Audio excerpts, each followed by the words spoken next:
All right, my otter friend, chapter 7, Oliver. Oliver landed hard on his back and stared up at the sky, dazed.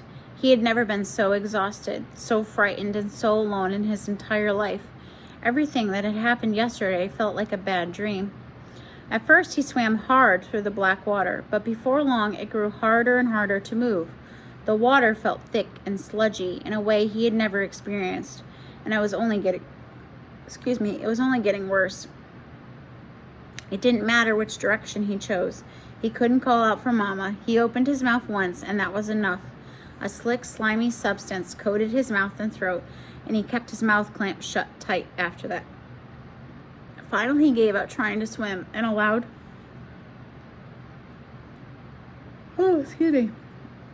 the current to take him wherever it wanted. It'll take you to land if you give it long enough, Lulu had told him once. My mama says the water takes everything to land eventually, unless it's really, really heavy. Oliver was not really, really heavy, but he was starting to feel like maybe he was. Whatever this awful black stuff was, it coated him and weighed him down in a way he did not like one bit. His eyelids began to droop, but he couldn't sleep. What if he just drifted to the bottom of the sea? Oliver forced himself to stay awake until finally, after what must have been hours, his paws grazed sand. Coughing and sputtering, Oliver allowed the gentle waves to wash him onto the shore. Then he clambered to a pile of rocks where the water didn't reach and slipped into a deep, dreamless sleep. Hours later, he felt the warmth of the early morning sun on his face. But something was terribly wrong. First of all, he felt like he was wearing an extra layer of skin. Second of all, something cold and wet was touching his nose and sniffing. Oliver's eyes flew open, and he found himself staring into a pair of wide brown eyes. He scrambled away with a shout, only something was wrong with his throat, and it came out more like a shriek instead. He was very, very glad Sammy and Pearl weren't around to hear that. A brown furry creature about Oliver's size began to bark. Petrified, Oliver attempted to scramble up the rock. The only creatures he had ever heard bark before were sea lions, but this was no sea lion. He had no idea what it was, but it sounded frantic. But while Oliver was usually pretty good at climbing, he couldn't seem to make it up the rock. Every few seconds, he'd slip and slide back down. Oliver tried again and again, and the creature barked even more incessantly, and Oliver had fallen. The creature finally fell silent. Oliver lay there, grateful for the peace and quiet. Then he realized he was lying in black sludge. Was this what land was like? All slick and slippery and stinky? This couldn't have been what Lulu raved about when she came back from her land adventure. Pearl and Sammy had said it was so much fun too, but this wasn't fun at all. And they had never ever mentioned meeting whatever that creature was. Rolling over, Oliver stared at the furry brown thing. It kind of looked like an otter, but with huge, ridiculous flaps on either side of its head. Were those ears? Why were they so big? Could it hear what was happening on the other side of the world? Oliver decided this must all be a bad dream after all. "Mama," he called, but it came out like a gurgle, and he started to cough uncontrollably. He spit out a gob of black slimy stuff and made a face. What was that? Looking away from the furry thing with the ridiculous ears, Oliver stared out at the water. It lapped onto the beach, leaving smears of more black stuff behind. Oliver's gaze traveled out over the water, then landed on the tanker. Oliver knew with sudden certainty that this was where all the icky black sludge was coming from. He remembered the frantic race through the strait. So many sea creatures swimming as fast as they could, the panicked look on Mama's face as she pulled Oliver along, and the sea turtle knocking into them, sending Oliver tumbling away from Mama. Where was she now? Oliver's heart beat faster. Mama wouldn't have kept going without him. She would have stayed in the strait looking for him, which meant she had been swept up in the giant black cloud too. Was she here on this bay? Oliver sat up to look around. "Are you okay?" the creature asked. Oliver didn't respond. He was definitely not okay. Nothing was okay. The furry thing took a tentative step forward. Up close, Oliver could see it had some of the black goo on its paws and smudges on its nose, but it was otherwise very clean and very dry, so it definitely wasn't an otter. Not that Oliver had ever seen an otter with ears like that. "I think so," he croaked in response. "Do you know what this goo is?" When he spoke, the furry thing's long, skinny tail went swish, swish, swish back and forth. "Nope, no idea, but I think maybe it came from that giant boat out there." "It's called a tanker," Oliver said importantly. It's a giant boat, like you said. And you're right, it's where the black stuff came from. I know because I saw it in the water." "You were in the water?" Franklin looked terribly impressed. Oliver nodded. "I was trying to swim to Puget Sound, but then this giant black sort of cloud appeared, and it kept growing bigger and bigger." "Why were you in the water?" Franklin asked eagerly. "Do you live there? How do you breathe? How fast can you swim?" "I went swimming once. Well, sort of. Lucy brought me into a pool, but I didn't like it at all. I don't like getting wet. No offense." His rambling was a little overwhelming, but Oliver could tell that this animal, whatever it was nice and perfectly harmless. "No offense taken," he replied. "And yes, I live in the water. I'm an otter. I can swim really, really fast." This was maybe a little bit of an exaggeration, but he figured Franklin didn't need to know that. "This is actually the first time I've ever been on land." "Wow," Franklin exclaimed. "Too bad it looks like this." He gestured at the black slime. Oliver shuddered. "Believe me, it looks worse in the water. Besides, I didn't actually come here on purpose. I was trying to get away from the black stuff, but it swallowed me up.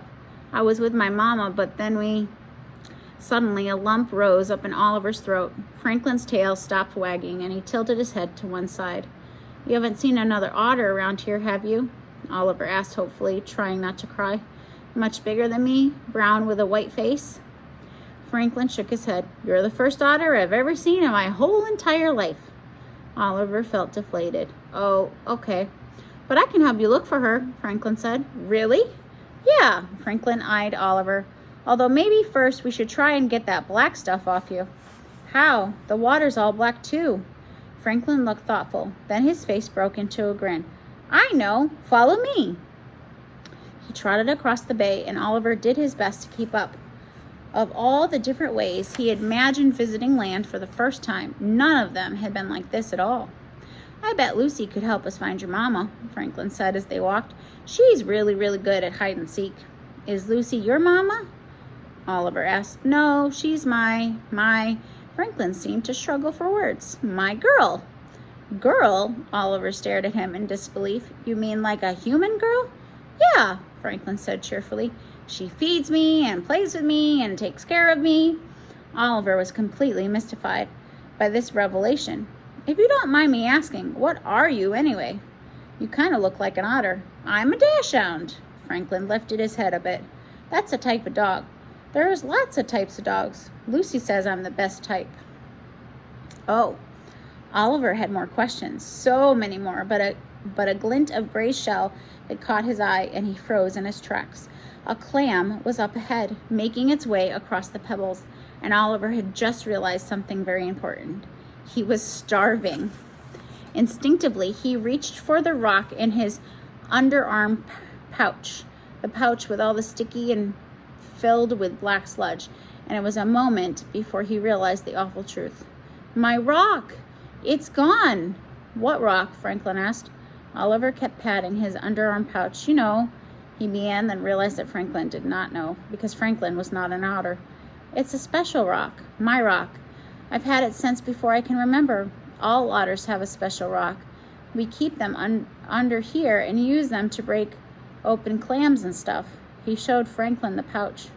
Franklin glanced around at the pebbled beach. "Can't you use another rock?" Oliver sighed. "It's not the same." He couldn't find the words to explain to Franklin that his rock was more than just a rock. It was special. Mama had given it to him when he was a baby, and he'd used it to crack open every clam and crab he had ever eaten. Otters carried their special rocks with them their whole life. Mama had had hers since she was a baby too. His rock was slanted, sharp on one end and flat on the other, and not so smooth that he couldn't get a good grip on it. It was perfect, and now it was just another thing he had lost. Oliver's eyes swam with tears, and he blinked them away. He really did not want to cry in front of Franklin, who was watching him with a very concerned expression. I never should have run away, Oliver said, sitting down on a pebble with a groan.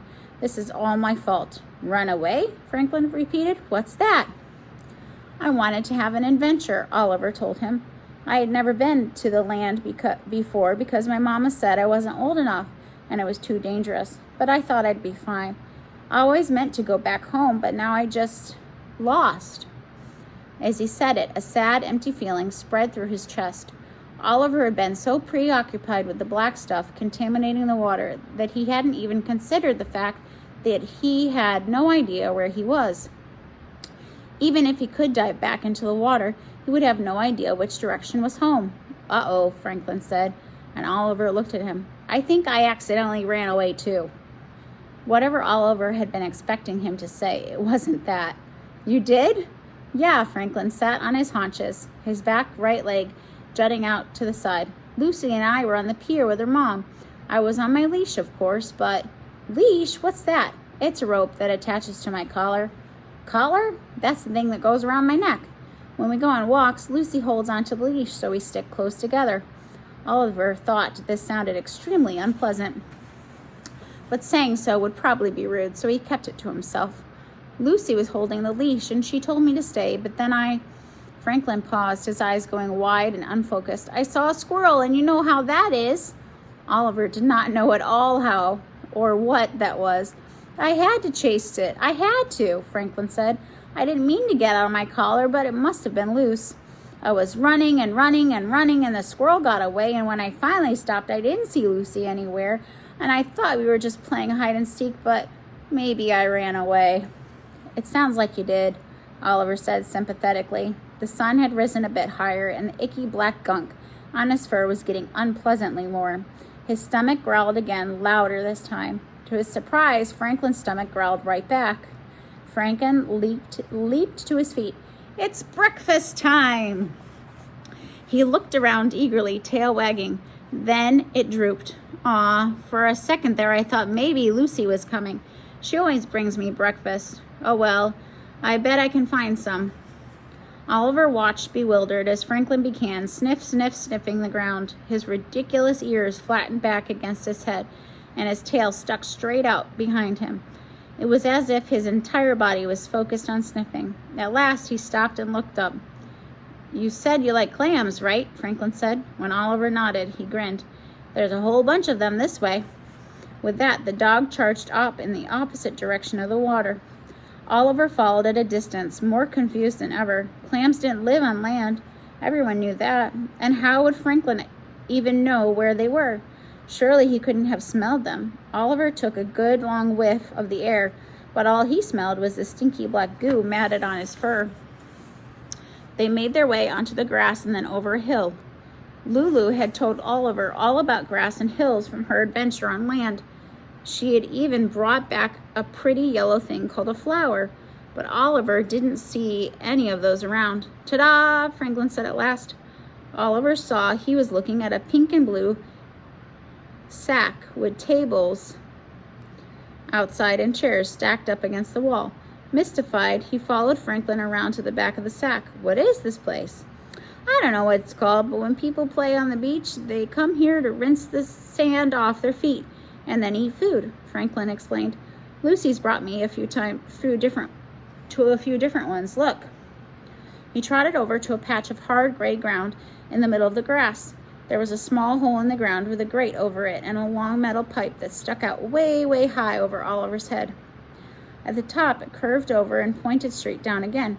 Oliver could see from here that it was hollow. Stand under that, Franklin directed, pointing to the pipe.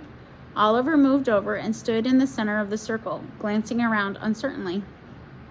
Franklin moved behind the pipe, and now Oliver could see a piece of metal sticking out of the ground next to it. Ready? Franklin called. He bit down on the metal thing and wagged his tail. Oliver blinked. Ready for what? The rest of his words were cut off when Franklin pulled the metal thing, and a stream of freezing cold water came pouring out of the pipe right onto Oliver's head.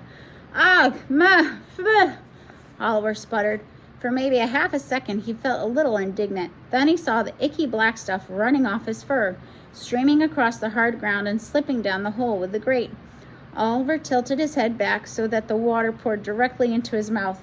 He swished and spit and spun around and around until he was completely drenched in fresh water. It felt great.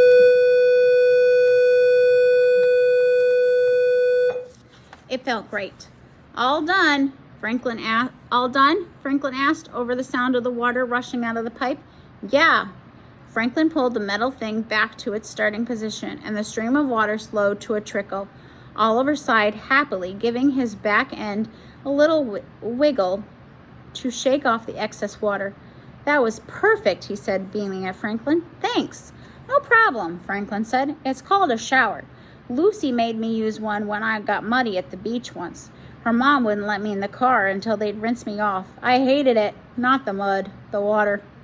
Oliver didn't know what a car was, and he couldn't imagine hating the feel of fresh, cold water rushing over you, washing away all the muck and grime. But he was distracted by something else. Now that the black stuff was gone, along with its horrible smell, Oliver caught another scent, something that made his stomach growl louder than ever. I smell clams. Told ya, Franklin gestured to the shack. This is where people eat food that come out of the water. There's probably tons of clams in there. Oliver was beyond impressed that Franklin had smelled the clams from so far away. His ears might be enormous, but his nose was obviously his superpower. There's only one problem, Franklin added. I don't know how to actually get inside. Oliver looked around at the grass surrounding the shower.